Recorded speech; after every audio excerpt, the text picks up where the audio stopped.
আজকে আমার লক্ষ্য উদ্দেশ্য হচ্ছে খাটিয়ামারি চড়ে যাব। নামটা একটু মানে ব্যতিক্রম ধর্মী হলেও এই উদ্দেশ্যে এই মুহূর্তে আমি এখন নদী একটা পার হচ্ছি। এটাতে খুব পরিমাণে জল নেই, খুব সামান্য পরিমাণ জল।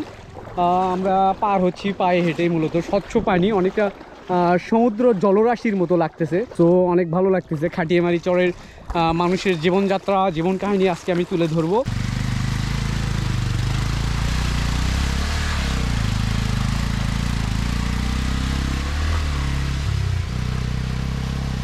বগুড়া জেলার সোনাতলা উপজেলার পাকুল্লার সেই খাটিয়ামারির একটা চরে অবস্থান করছি। এখানে বেশ কয়েকটি পরিবার নিয়ে ছোট্ট একটা গ্রামের একটা অংশ বলতে হবে।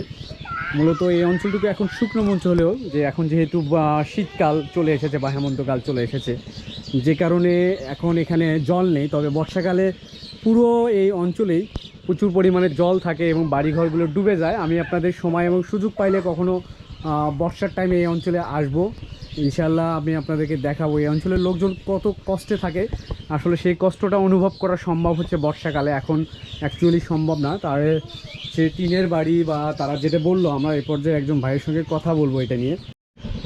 ভাইয়া, এই বাড়িতে আপনারা এই এলাকায় কতদিন হলে আসেন, নাকি ছোটোবেলা থেকে আসেন?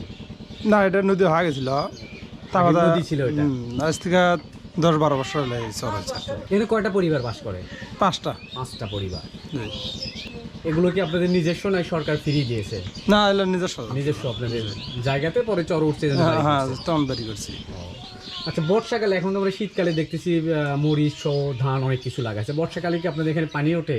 হ্যাঁ, পানি ওঠে। কত দূর পর্যন্ত ওঠে পানি? যেমন মনে করেন যে তো সাঁতার হয়, বুঝছেন, কিন্তু এই বাড়ির উপরেও মনে করেন যে এই আপনার 1 হাঁটু 1 উরেত করে পানি হয়। তখন যান কোথায় আপনারা? তখন নৌকা চোখের উপরে থাকি। এই পুরো বাচ্চা কাচ্চা পুরো পরিবার? অন্য কোনো যাওয়ার কোনো রাস্তা নেই এখানে। এবার কি পানি উঠছিল? হ্যাঁ, এবার পানি উঠছিল। বাড়িতে তো ওঠেনি মানে এবার? এলাকাতে পানি উঠছিল, কিন্তু খালি ঘরে তো ওঠেনি। চর অঞ্চলের নারী এবং পুরুষ উভয়ই কঠোর পরিশ্রমী হয়ে যায়। একজন নারী অনেক দূর থেকে কাশবনের যে ঝাড়গুলো থাকে এগুলোই নিয়ে আসছে জ্বালানি হিসেবে ব্যবহার করার জন্য মাথায় নিয়ে।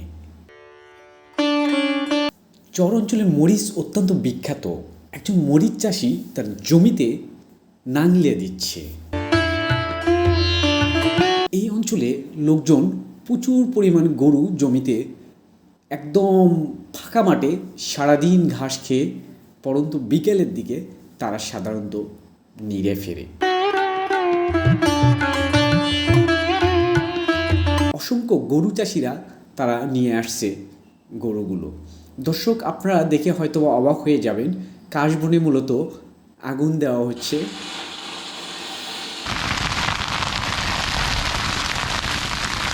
আমি যে জায়গায় অবস্থান করছি, এই জায়গাটুকু আমার মনে হয় এর আগে কোনো কন্টেন্ট ক্রিয়েটর, কোনো সাংবাদিক বা কোনো নিউজ বা এমনকি ফটো পর্যন্ত যায়নি এলাকায়। একদম প্রত্যন্ত এলাকা। দূরে আমার পেছনে এই অঞ্চলে হচ্ছে, এটা হচ্ছে সারেকান্দির মাঝখানে চালুয়াবাড়ি ইউনিয়ন। এই পাশে হচ্ছে বেশ কয়েকটা নদী, প্রায় আমি 5 কিলো হেঁটে এসেছি সেইখানে। আবার এ পাশেও মিনিমাম 5-7 কিলো যেতে হবে, নদী এবং চর আছে। পাশে হচ্ছে চালুয়াবাড়ির শেষ সীমান্ত এবং পাশে হচ্ছে জামালপুর আর কি। তো ঠিক এমন একটা জায়গায়, এই এলাকাটা অনেকটা নির্জন, আশেপাশে 4-5 কিলোর মধ্যে কোনো বাড়ি ঘরও নাই। জাস্ট আমি সেই এলাকায় অবস্থান করছি, এই সারেকান্দির। অনেকটা রোমাঞ্চকর, অনেকটা সুন্দর, ভালো লাগা এবং কিছু ভয়ও লাগার কথা স্বাভাবিকভাবে। এই অঞ্চলে সাধারণত মানুষ কম, অনেকটা নির্জন ভূমি বলতে হবে যেহেতু। সো দর্শক, জানি না আপনাদের ভিডিওটি কেমন লাগবে। আজকে সকাল থেকে এই অঞ্চলে আসি, অনেক ভালো লাগছে। পাশাপাশি আপনাদের ভালোবাসা এবং আপনারা এগিয়ে আসতে হবে, আপনাদের বেশি বেশি করে আমাদের ভিডিওগুলো শেয়ার করতে হবে, দেখতে হবে, তবেই আমরা সার্থক, বা আপনাদের ভালো লাগাটা হচ্ছে সার্থক। আপনাদের যদি ভালো না লাগে তাহলে হয়তো বা সার্থকতা খুঁজে পাবো না। সো দর্শক, আমি এই চালুয়াবাড়ি, পাশাপাশি এই অঞ্চল হচ্ছে সোনাতলার কিছু অংশ, সারেকান্দির অংশ, জামালপুর, টোটালি একেবারে যমুনা নদীর মাঝখানে। সত্যি ভালো লাগছে, আসলে আপনাকেও ভালো লাগবে। তো দর্শক, আমাদের সাথেই থাকুন। খাটিয়ামারি চরের এইটা হচ্ছে মাঝামাঝি অবস্থা। এরপরে যে আপনারা দেখলেন কিছু অংশ অর্থাৎ চর, তারপরে নদী, এরপর হচ্ছে সারিয়াকান্দি এবং জামালপুর, অর্থাৎ বগুড়া এবং জামালপুর দুইটা একাকার হয়ে গেছে নদীর ও প্রান্তে, অর্থাৎ দুইটার মাঝখানে। এরপরে আর বগুড়ার অংশ নেই, বগুড়ার অংশ এইটুকুই শেষ। এই অঞ্চলে যারা বসবাস করছে, বিশেষ করে নদীর ওপার থেকে ভেঙে এখানে চর জায়গায় এখানে নতুন করে তারা বাড়িঘর বেঁধেছে। দর্শক, আজকে খাটিয়ামারি চর থেকে আমরা বিদায় নিচ্ছি। দেখা হবে অন্য কোনো চরে, অন্য কোনো ভিডিওতে। আপনারা ভালো থাকবেন। আসসালামু আলাইকুম ওয়া রাহমাতুল্লাহ।